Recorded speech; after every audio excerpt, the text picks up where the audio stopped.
My name is Donovan Livingston, and I came to address you in the best way I know how, but you have to forgive me. I have to take this moment in for a little while. When I spoke in my high school graduation several years ago, my high school English teacher threatened to replace me on the program or cut my microphone when she found out that I was interested in doing a poem as a part of my remarks. So I am eternally grateful for being able to share this piece of myself in my most authentic voice with you this afternoon. So, spoken word poetry. It insists on participation, so if you feel so compelled, snap, clap, throw up your hands, rejoice, celebrate. Class of 2016, this is your address, and this is your day. Education, then, beyond all other devices of human origin, is a great equalizer of the conditions of men. Horace Mann, 1848. At the time of his remarks, I couldn't read, I couldn't write. Any attempt to do so, punishable by death. For generations, we have known of knowledge's infinite power, yet somehow we have never questioned the keeper of the keys, the guardians of information.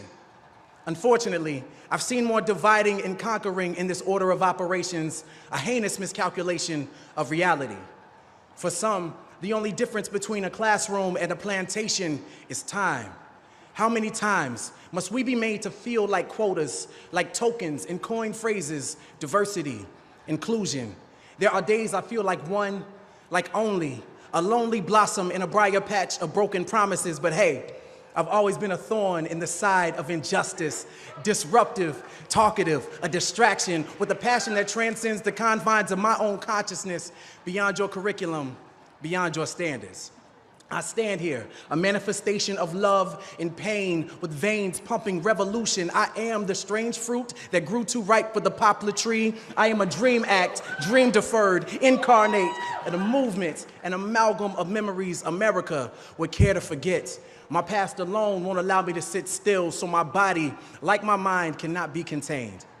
As educators, rather than raising your voices over the rustling of our chains, take them off, uncuff us, unencumbered by the lumbering weight of poverty and privilege, policy and ignorance. I was in the 7th grade when Ms. Parker told me, Donovan, we could put all of your excess energy to good use.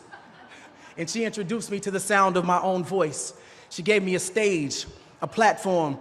She told me that our stories are the ladders that make it easier for us to touch the stars. So climb and grab them. Keep climbing, grab them. Spill your emotions in the Big Dipper and pour out your soul. Light up the world with your luminous allure. To educate requires Galileo-like patience. Today, when I look my students in the eyes, all I see are constellations. If you take the time to connect the dots, you can plot the true shape of their genius shining in their darkest hour. I look each of my students in the eyes and see the same light that aligned Orion's belt in the pyramids of Giza. I see the same twinkle that guided Harriet to freedom. I see them. Beneath their masks and their mischief exists an authentic frustration and enslavement to your standardized assessments.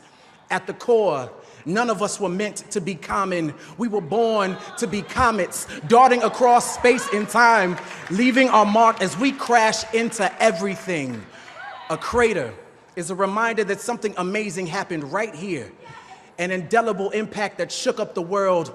Are we not astronomers searching for the next shooting star? I teach in hopes of turning content into rocket ships, tribulations into telescopes, so a child can see their true potential from right where they stand. And injustice is telling them they are stars without acknowledging the night that surrounds them. Injustice is telling them education is the key while you continue to change the locks. Education is no equalizer.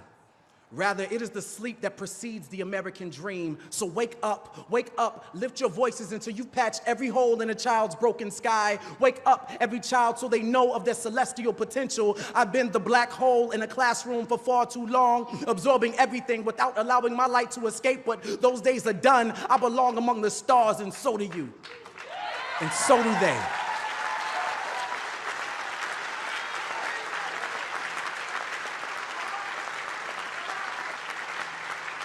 Together,